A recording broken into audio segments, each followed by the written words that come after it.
Hello दोस्तों, मैं अपने मायके आई हूँ और यहीं से शुरू कर रही हूँ अपने विलेज लाइफस्टाइल सीरीज़ पार्ट 1। ये जगह सिर्फ गांव नहीं, मेरी पहचान भी है। सुबह की शुरुआत गांव में किसी अलार्म से नहीं होती, इन पक्षियों की मधुर सी आवाज़ के साथ होती है।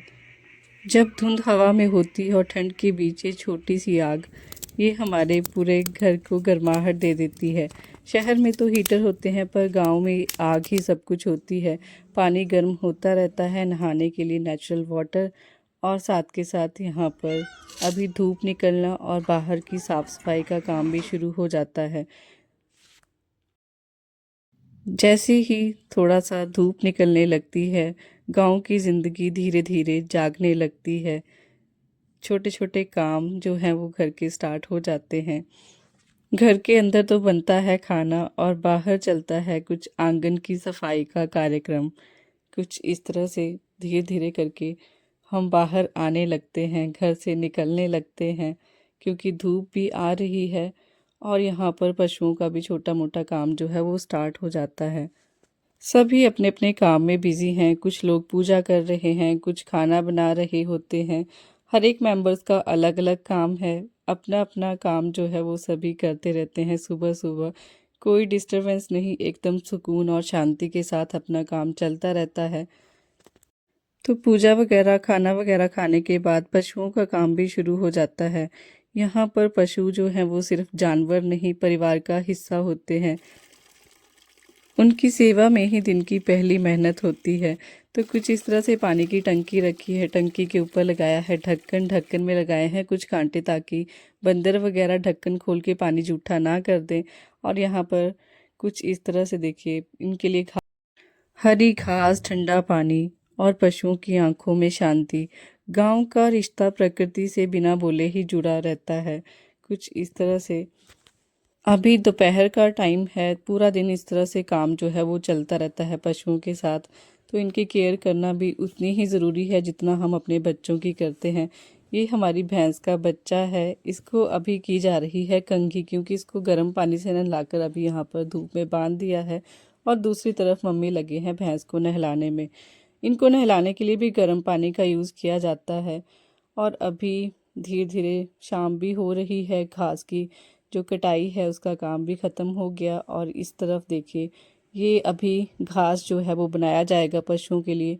तो इनके लिए भी स्पेशल घास जो है वो रखा जाता है। इसको एज इट इज़ नहीं डालते हैं, हम इसको बिल्कुल रोटा बनाकर डालते हैं। जैसे हलवा खाते हैं ना हम, वैसे ही पशुओं को भी दिया जाता है, छोटी काट कर बनाकर। तो ये टोका रहता है, इसमें घास को कुतरा जाता है, उसके बाद पशुओं को दिया जाता है।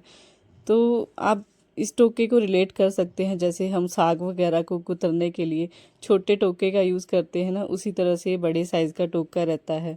इसमें बड़ा घास जो पशुओं को हम डालते हैं उसको काट कर जो है वो डाला जाता है। और यहाँ पर आप देख सकते हैं, मैं घास काट रही थी, भैंस जो है वो भी देख रही थी कि मुझे खाने के लिए मिलेगा अभी थोड़ी देर में। और मीबू यहाँ पर मेरी हेल्प कर रहा था। घास तो हमने कुतर लिया, पर घास को पशुओं तक पहुंचाने के लिए हमें इस चीज़ की ज़रूरत होती है। ये है बांस से बनी हुई टोकरी। ये पुराने वक्त की पहचान है। आज भी गांव में ये हुनर अभी जिंदा है। पहले तो घर घर बनाने वाले आते थे, बांस से टोकरियाँ बनाई जाती थी और इनको इस तरह से घास और गोबर को ढोने के लिए यूज़ किया जाता था। अब सिर्फ इनको घास डालने के लिए ही यूज़ किया जाता है। गोबर के लिए तो अभी दूसरे वाले जो बर्तन हैं वो आगे हैं प्लास्टिक के, वो काफ़ी सही रहते हैं। और ये चीज़ें अब मिलनी भी बहुत कम हो गई हैं, चाहे गांव में हो। अभी मम्मी यहाँ पर निकाल रहे थे भैंस का दूध, साथ के साथ ही जो बच्चा रहता है ना, इसको भी दूध दिया जाता है, क्योंकि इनको भी रहता है कि हमें दूध मिलेगा इस टाइम पर। तो ये भी देखते रहते हैं कि कब दूध निकलेगा और हमें दिया जाएगा। और शाम के टाइम जो है वो कुछ इस तरह से पशुओं को कवर किया जाता है। ये हमारे पास जो पुराने कपड़े वगैरह होते हैं ना, उनसे इनके लिए शीटें बनाई जाती हैं और इनको कवर किया जाता है ताकि इनको भी ठंड ना लगे। सुबह और शाम आपको पशु जो हैं वो इन्हीं में दिखेंगे। जैसे हम शॉल वगैरह लेते हैं, वैसे ही इनके लिए कपड़े रखे होते हैं अलग अलग करके। अभी यहाँ पर मैं आपको कुछ और भी चीज़ें दिखाती हूँ जो आज भी यूज़ हो रही हैं। अब तो वैसे इस तरह के स्विचेस आ गए हैं लाइट को ऑन ऑफ करने के लिए, पर पुराने टाइम में कुछ इस तरह की स्विचेस का यूज़ हुआ करता था।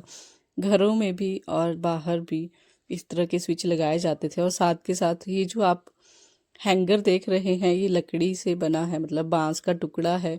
इसको यहाँ पर मिट्टी में फिट किया जाता था ताकि हम कोई भी चीज़ जो है उसको हैंग कर सकें यहाँ पर। जैसे कि कोई टावल वगैरह हैंग करना है, रस्सी वगैरह हैंग करनी है पशुओं के शेड में ना, तो इसके ऊपर हम आराम से रख सकते हैं। और अभी मैं आपको अंदर लेकर चलती हूँ। गोड के अंदर कुछ इस तरह से देखिए, आप देख सकते हैं यहाँ पर लगाया गया है बड़ा सा ढेर। ये सूखे पत्ते हैं जो पेड़ों के गिरते रहते हैं, उनको इकट्ठा करके इस तरह से लेकर आते हैं घर। और रात के टाइम पशुओं को यहाँ पर बिछाने के लिए यूज़ किया जाता है ताकि पशुओं को भी बिल्कुल भी ठंड वगैरह ना लगे। और यहाँ पर घास वगैरह डालने के लिए ये बनाई जाती हैं खुरलियाँ। और यहाँ पर भी देखिए कुछ इस तरह से लकोड़ू टाइप बनाए जाते थे ताकि यहाँ पर भी हम कुछ एक सामान जो है वो रख सके। चाहे वो दिया रखना होता है, चाहे लालटेन वगैरह होती थी पहले, तो लाइट्स वगैरह नहीं होती तो इन चीज़ों को रखा जाता था। अभी शाम का टाइम है और हम निकल चुके हैं खेत अभी की हम तरफ। इवनिंग वॉक करेंगे, तो हम किसी रोड के ऊपर या पार्क में जाकर वॉक नहीं करने वाले हैं, हम जाएंगे अपने खेत इवनिंग वॉक करने के लिए। यहाँ पर आपको शाम की वॉक के साथ साथ आपको डूबता हुआ सूरज भी दिखाई देगा। यहाँ पर हर शाम जो होती है ना, वो शांत कर देती है। चाहे इंसान ड्यूटी से आ रहा है, बाहर की चकाचौंध जो है वो आदमी को थका देती है और एकदम यहाँ पर आकर शांति मिल जाती है। अभी आप देख सकते हैं यहाँ पर सनसेट हो रहा है कुछ इस तरह से। ये जो आपको थोड़ा ऑरेंज सा कलर दिखाई दे रहा होगा। और पक्षी भी अपने घर को वापस जा रहे हैं। चंदा मामा ने भी अभी अच्छे खासे दर्शन जो है वो दे दिए हैं, थोड़ा जल्दी ही आज। तो अभी कुछ 6 बजे के आसपास का टाइम है। बच्चे आंगन में खेलते हुए दिखाई देंगे आपको गांव में, क्योंकि यहाँ पर बहुत खुली डुली जगह होती है इनको खेलने के लिए। और साथ के साथ बाकी आपको दिखाई देंगे चूल्हे के पास आग सेकते हुए, बातें करते हुए। ये रहता है शाम का सीन गांव में। कुछ इस तरह से चूल्हे के पास बैठकर हजारों बातें जो है वो हो जाती हैं। और उसके बाद थोड़ा सा जैसे अंधेरा सा होने लगता है तो चलते हैं रात के खाने की तरफ। तो रात के खाने और बनाने के लिए पहले तो चूल्हे में आग जलाई जाएगी, तभी यहाँ पर बैठकर बाकी सारे काम किए जा सकते हैं, क्योंकि ठंड होती है तो आग के बिना किचन में भी काम नहीं हो पाता है।